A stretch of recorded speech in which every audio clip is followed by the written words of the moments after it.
Merci, Madame la Présidente. Madame la Présidente et honorables sénateurs, sénatrices, je prends la parole au Sénat aujourd'hui pour parler du projet de loi C-29, loi prévoyant la constitution d'un Conseil national de réconciliation. Je reconnais que nous nous réunissons aujourd'hui sur le territoire non cédé de la nation Algonquin-Anishinaabe. Le site web du gouvernement indique que la réconciliation encadre les actions de la Couronne en ce qui concerne les droits ancestraux et les droits issus de traités et informe la relation la plus large de la Couronne avec les peuples autochtones. L'approche du gouvernement du Canada en matière de réconciliation est guidée par la Déclaration des Nations unies, les appellations de la Commission Vérité et Réconciliation, les valeurs constitutionnelles et la collaboration avec les peuples autochtones, ainsi qu'avec les gouvernements provinciaux et territoriaux. Je vous prie de garder cela à l'esprit tout au long de mon intervention et de lui accorder la crédibilité et la validité qu'il convient dans la mesure où cela s'applique au projet de loi C-29. Selon l'honorable Murray Sinclair, et je cite, « La route que nous empruntons est d'une importance égale à la destination que nous recherchons. Il n'y a pas de raccourci lorsqu'il s'agit de la vérité et de la réconciliation. Nous sommes obligés d'aller jusqu'au bout. » Fin de la citation. Dans ce contexte, il est essentiel d'examiner le chemin parcouru jusqu'au projet de loi C-29 et sa destination. Le 21 septembre 2022, l'honorable Mark Miller, ministre des Relations couronnes autochtones et des Affaires du Nord, ou ARCAN, a déclaré dans son discours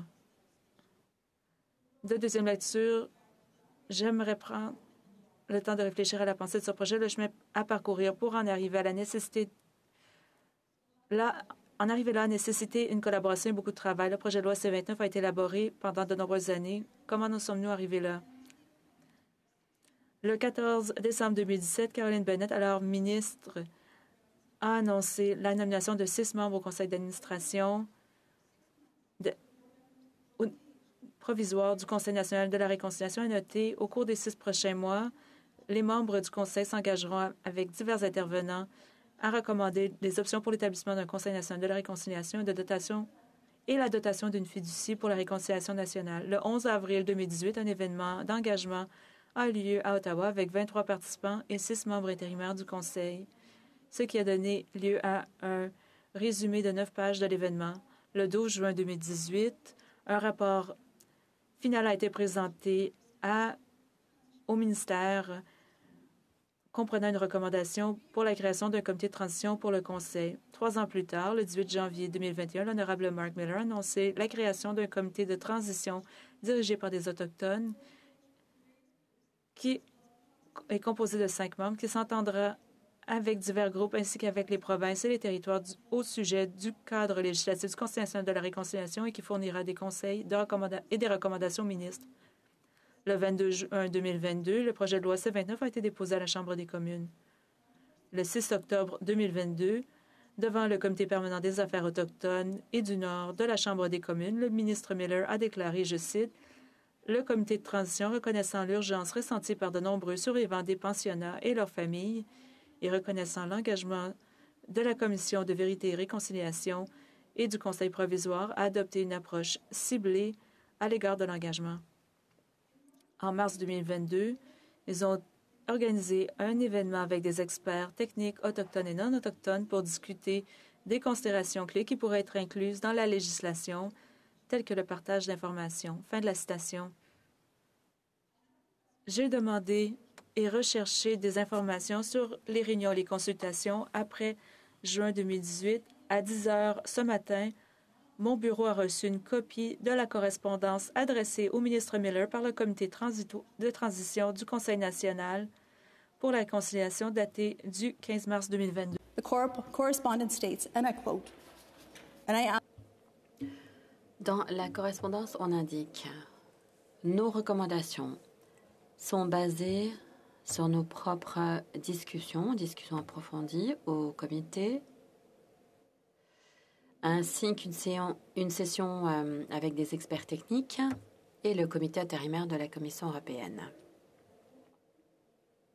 Je peux confirmer que ces experts techniques sont en fait 9 personnes ayant une expertise juridique, financière ou autre. Donc 32 personnes ont été ciblées pour participer au débat sur le projet de loi C29 plutôt, entre 2018 et 2022. 9 étaient des experts techniques. Ça fait un contraste, étant donné qu'il y a 1,8 million d'Autochtones au Canada et plus de 630 bandes de Premières Nations. Il n'y a aucune trace de consultation significative avec les Inuits, les Premières Nations et les Métis, ni d'engagement avec divers groupes des provinces et des territoires sur le cadre législatif du Conseil national de réconciliation. Ce qui a été corroboré par CBC Radio-Canada dans un article qui date de février 2023. On y lit que le gouvernement canadien a déclaré qu'il n'était pas en mesure de dresser la liste des communautés autochtones qui avaient participé à l'élaboration de la proposition de loi, tout simplement parce qu'il n'y a pas eu de consultation. Dans l'article, on cite également Jamie Baptiste qui déclare qu'un engagement plus large avec les communautés et les organisations autochtones se profile à l'horizon si la loi est adoptée. Cette situation est très troublante. Le projet de loi C29 a maintenant été envoyé au Sénat après avoir été adopté en troisième lecture à la Chambre, en dépit du fait qu'il n'y a pas eu de vraie consultation auprès des Premières Nations, des Métis et des Métisses. Entre 2018 et l'introduction du projet de loi à la Chambre des communes en juin 2022. Le projet de loi C29 est une question d'intérêt national. Ces informations devraient donc être rendues publiques. Dans un article de presse daté d'octobre 2022, la chef nationale de l'Assemblée des Premières Nations, Rose-Anne Archibald, a exprimé son inquiétude par rapport au projet de loi et le fait que les relations avec la Couronne étaient responsables de la nomination de la majorité des administrateurs de l'agence. Elle a dit que ça ne correspondait pas à l'esprit et à l'intention de la réconciliation. En décembre 2022, Inuit Tepirik Kanatami a retiré son soutien au projet de loi C29, soulignant que l'adoption de ce texte de loi pourrait nuire à l'établissement d'une relation de nation à nation entre les Inuits et le gouvernement fédéral. Le président Nathan Abed a déclaré « Nous pensons que cela pourrait être préjudiciable ». Lors de mes discussions avec ITK, il est apparu clairement que le projet de loi C29 n'a pas été élaboré conjointement.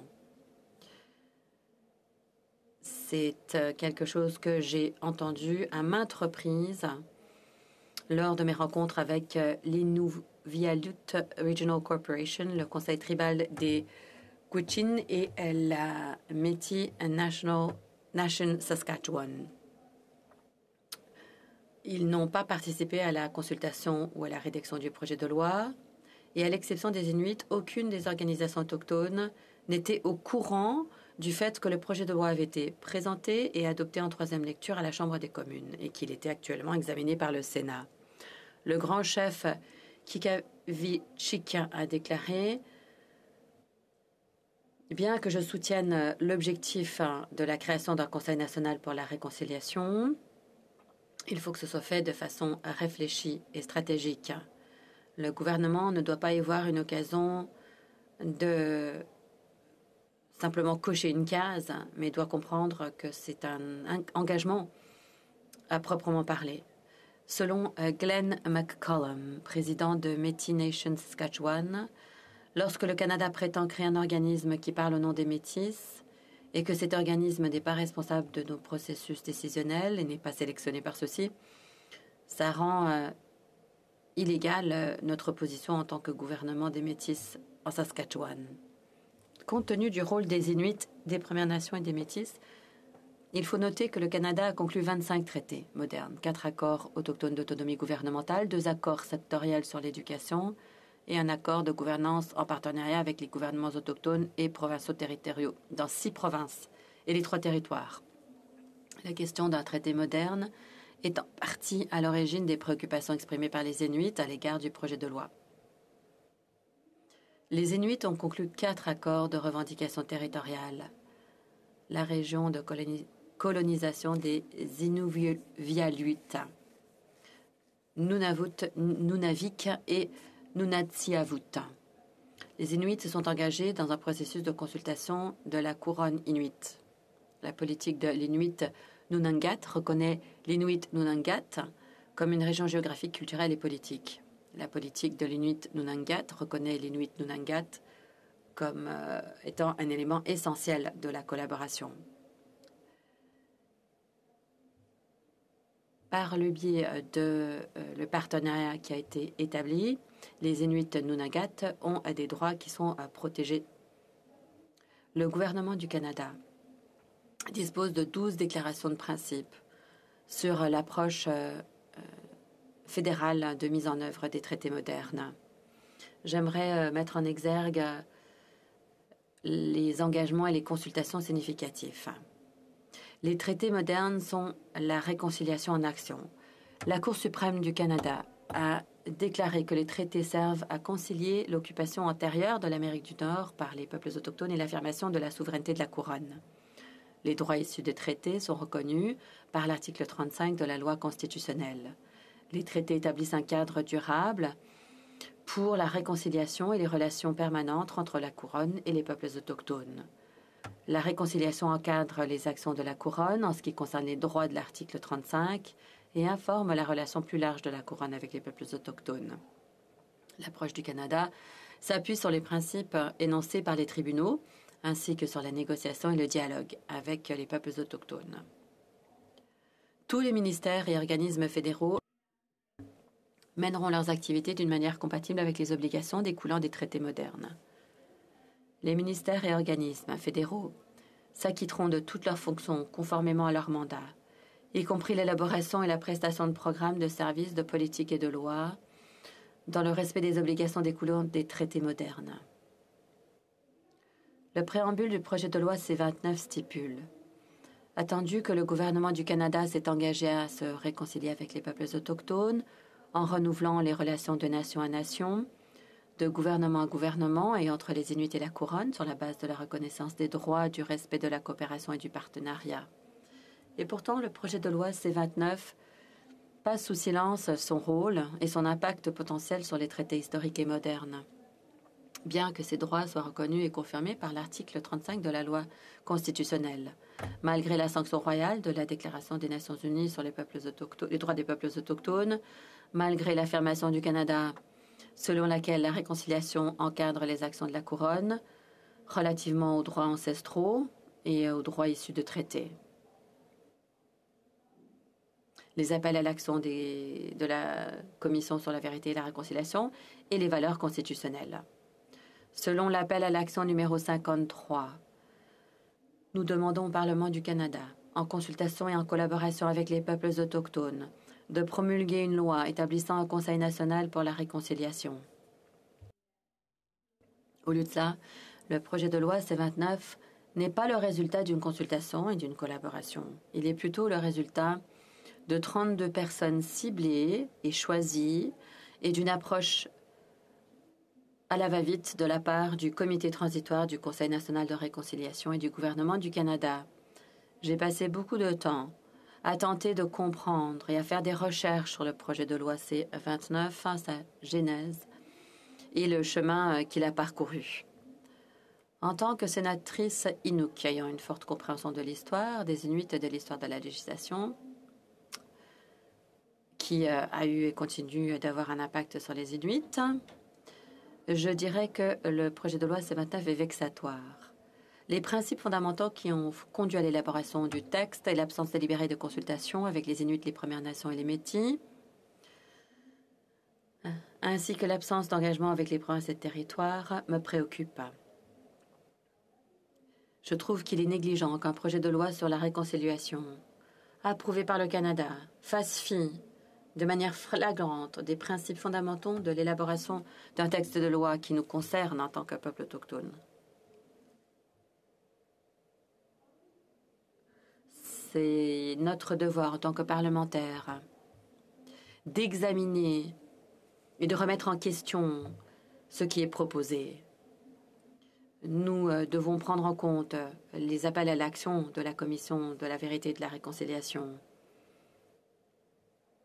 Je vous invite donc à réexaminer le projet de loi C-29.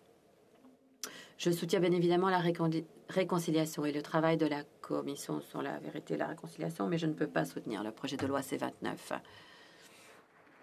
Merci. Honorables sénateurs, il ne nous reste plus de temps, mais sénatrice Anderson, il y a 3 sénateurs qui désirent poser des questions. Est-ce que vous acceptez ou est-ce que vous demandez qu'on vous octroie 5 minutes de plus? Oui. Chers collègues, est-ce que vous êtes d'accord pour qu'on accorde à Madame la sénatrice 5 minutes de plus? Sénateur Lincoln, Tanis et Monction. Sénatrice Lincoln. Et nous avons 5 minutes pour rappel. Pourquoi est-ce que c'est toujours moi qui vous dites ça? Merci. Merci, sénatrice Anderson.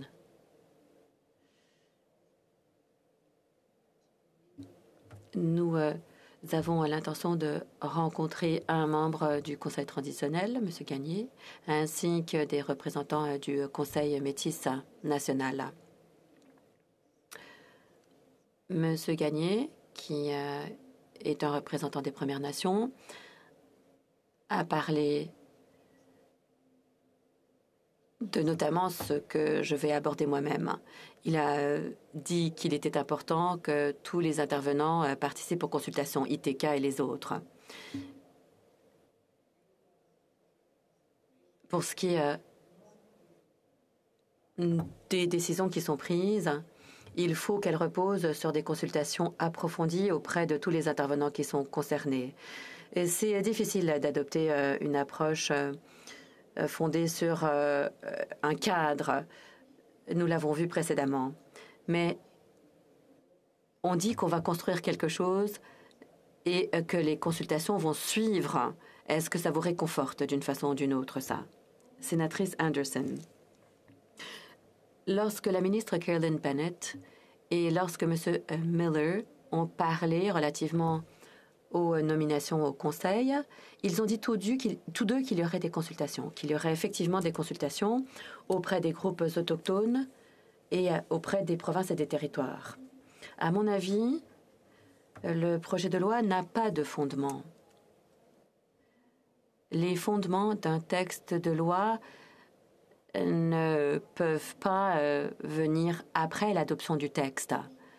Maintenant, dans le préambule du texte, on trouve toutes les valeurs qui sous-tendent les consultations. Toutes ces valeurs sont dans le préambule et ne figurent pas dans le projet de loi et par conséquent ne sont pas exécutoires. Ça devrait nous préoccuper. Par exemple, les langues autochtones, l'importance et la valeur des langues autochtones. Dans le projet de loi, on ne trouve que du texte anglais ou français. Sénateur Tanis. Merci. C'est pas la première fois qu'on fait face à ce genre de questionnement. Il est ironique qu'on se retrouve dans ce cas de figure par rapport à ce texte de loi-ci.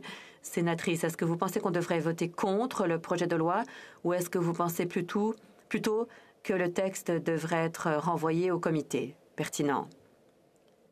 Le comité, ou on pourrait peut-être dire au comité, pensez à ce qui s'est passé avec le projet de loi S3, où on a rappelé au gouvernement qu'il était important de mener des consultations.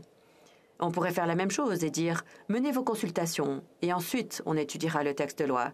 Est-ce que ce serait une solution ou est-ce que vous pensez qu'on devrait tout simplement défaire le texte pour que ce soit retour à la case départ?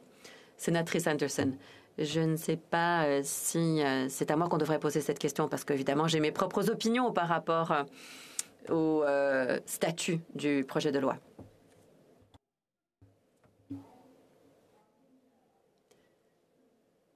J'estime qu'on devrait réexaminer le texte à la lumière des informations que j'ai pu trouver. Et vous savez, il y a beaucoup d'informations que je n'ai pas trouvées, sans compter le fait que j'ai reçu certaines des informations ce matin à 10 heures. C'est inquiétant parce que normalement, le développement du projet de loi s'est fait à partir de ces informations. Donc, on peut dire que c'est inquiétant. Sénateur Brazo. C'était très court. Can this bill be fixed? Est-ce qu'on peut réparer ce texte de loi? Sénatrice Anderson. D'après les recherches que j'ai faites, la seule façon de procéder, ce serait de retourner à la case départ.